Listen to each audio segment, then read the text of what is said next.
இன்றைக்கி December 5th எங்கள் கம்யூனிட்டியில் ஒருத்தவங்க வீடு கிரகப்பிரவேசம் பண்ணுறதுக்காக நம்மளை இன்வைட் பண்ணியிருந்தாங்க. அதனால நான் அத்தை நிகிலன் 3 பேரும் கிளம்பிட்டோம். ட்ரெடிஷ்னலாக இருக்கட்டும் அப்படின்றதுக்காக நிகிலனுக்கு வேட்டி ஷர்ட் பிடிச்சவங்க கண்டிப்பாக லைக் பண்ணிடுங்க. நாங்கள் போகும்போது டானும் கூட்டிகிட்டு போகலான்னு பார்த்தோம். கடைசியில் பார்த்தா அவன் ஆல்ரெடி வெஜிடேரியன் சாப்பிட்ட கடுப்பில் நான் வரல, நீங்கள் போங்க அப்படின்னு சொல்லிட்டான். ஓகே, நாங்கள் 3 பேர் கிளம்பிட்டோம். இதுதான் எங்களோட கம்யூனிட்டி. நல்லா க்ரீனிஷாக இருக்கா. இதுக்கு பெரிய லக்ஷ்மி க்ரீன் சிட்டி தான். இது நாங்கள் மொத்தம் 5 ஃபேமிலிஸ் தான் இந்த கம்யூனிட்டிக்குள்ளேயே இருக்கோம். இவங்க தான் 6th ஃபேமிலி.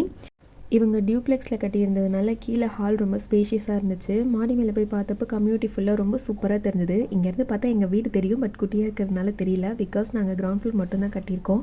ஃபங்க்ஷனுக்கு போனதும் நிகிலன் ஒரே ஹாப்பி. நிகிலன் எல்லாக்கிட்டையும் ஜாலியாக விளையாடிட்டு இருந்தான். அப்புறம் நான் அத்தை சாப்பிட்டுட்டு வீட்டு ஃபுல்லாக சுற்றி பார்த்தோம். சூப்பராக இருந்துச்சு. As usual idli, puri, Pongal, vada, kesari. But இந்த லிஸ்ட்டில் கேசரி கிடையாது. அதுக்கு பதிலாக கேரட் அல்வா வச்சுருந்தாங்க. ரொம்ப சூப்பராக இருந்துச்சு. வீடும் சூப்பர், விருந்தும் சூப்பர்.